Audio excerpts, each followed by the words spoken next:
Hello everyone, it's Velvet Bunny and I'm here to show you guys how I made this chair. I got a few questions on daily when I posted my pictures on what materials I used and how I got the chair to bend like that. So I hope this 3-part tutorial helps answer all your questions and queries. But of course, if you didn't understand a step that I did or have any other questions that you might want to ask, feel free to leave it in the comment section below and I'll try my best to answer it. Okay, so let's start with taking down some measurements. First, you will need to place a ruler across your doll legs like so. It don't have to be exact, you can round it up to the nearest number.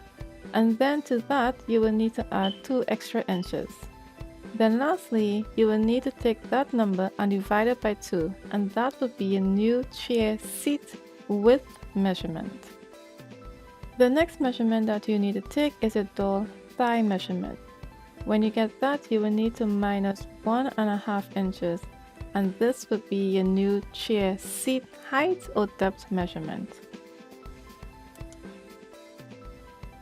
Now we are going to take those 2 measurements to make the seat pattern, because we need this pattern to determine the chair body width.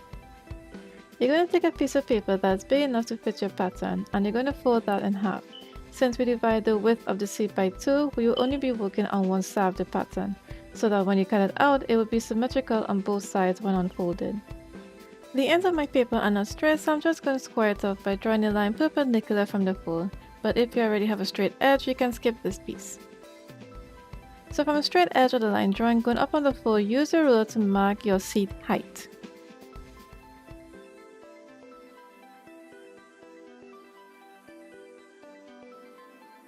Now going back down to the straight edge of the line drawn, you're going to put a mark that is your seat width.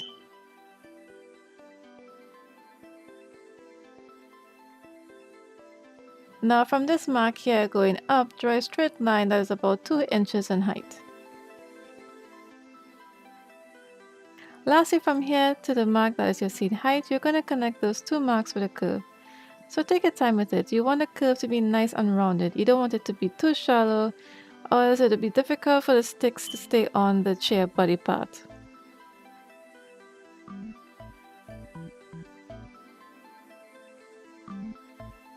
When you're happy with the curve, you can now cut it out, making sure to cut through both layers.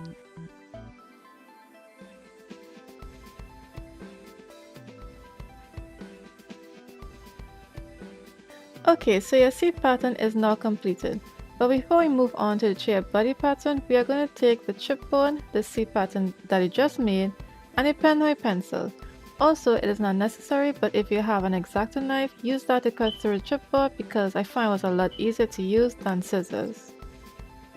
Now you're going to trace your pattern onto the chipboard and then you're going to cut that out, and you will need 2 of that. Also, another thing, if you don't have chipboard, you can also use packing boxes, you know, the ones you get in the mail, or those priority boxes from the post office. That's what I used for the first chair I did. But if you're going to use this method, you will need to add some extra support under the seat. And for that, I would suggest that you use towels. But if you use the chipboard, you won't need to add any extra support because it won't bend that easily.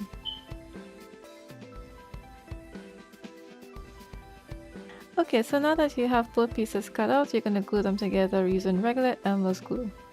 Make sure to get the edges really nice and coated. Then after that is done, you're going to put that aside, place some heavy books on it, or use some clips like I did.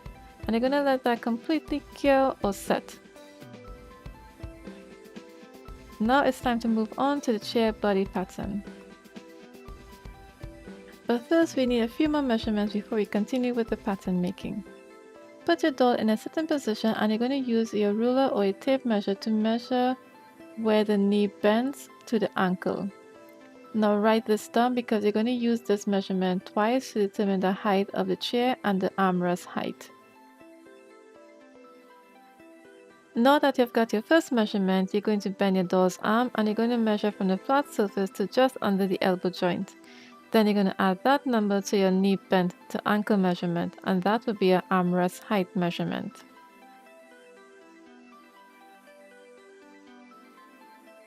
With your doll remaining in a sitting position, you're going to take your ruler or your tape measure and you're going to measure from the flat surface to how high you want the chair to be. Then again, you're going to take that number, and add that to the knee bend to ankle measurement, and that would be your chair height measurement.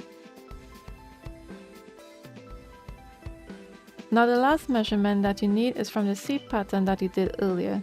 Take a measuring tape or a piece of string, and from end to end you're going to measure the curved part only, not the straight part, but only the curved part.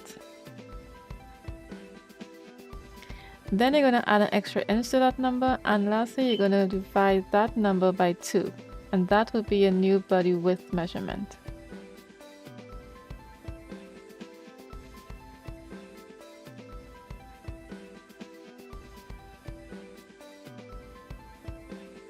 Okay, so we have all the measurements needed to make the pattern. Again, get a piece of paper that is big enough to fit your pattern, and remember, if your paper is not straight like mine, just square it off. Now from the line drawn or the straight edge going up on the fold, mark the height of the chair. Moving back to the line drawn or the straight edge, mark the width of the chair.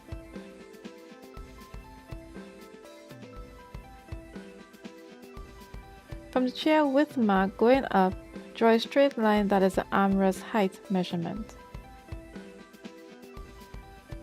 Then lastly, from the armrest mark to the chair height mark, you are going to connect them both with what I call the lazy S shape. Also take note that this is how the side chair is going to look when it's finished, so you might want to take your time with the lazy S shape curves. Okay, so now you're going to do the exact same thing with the chair body pattern like you did with the seat pattern, but you're going to use poster board instead of chipboard, and instead of 2 layers you're going to cut out 3 layers. Okay, so now you're going to trace your body pattern 3 times on poster board, and you're going to cut that out and glue them together with the Elmer's glue. Do not use stick glue. I want to try it out with this chair to see how well it holds up, and boy was I wrong. So when you're finished gluing all 3 pieces together, place some heavy books on it and let that completely dry before you move on to the next part, the cutting and gluing of the sticks.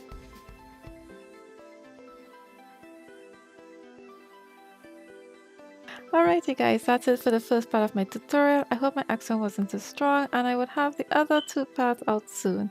I'm in the process of editing and doing some voiceovers. So until next time, bye bye!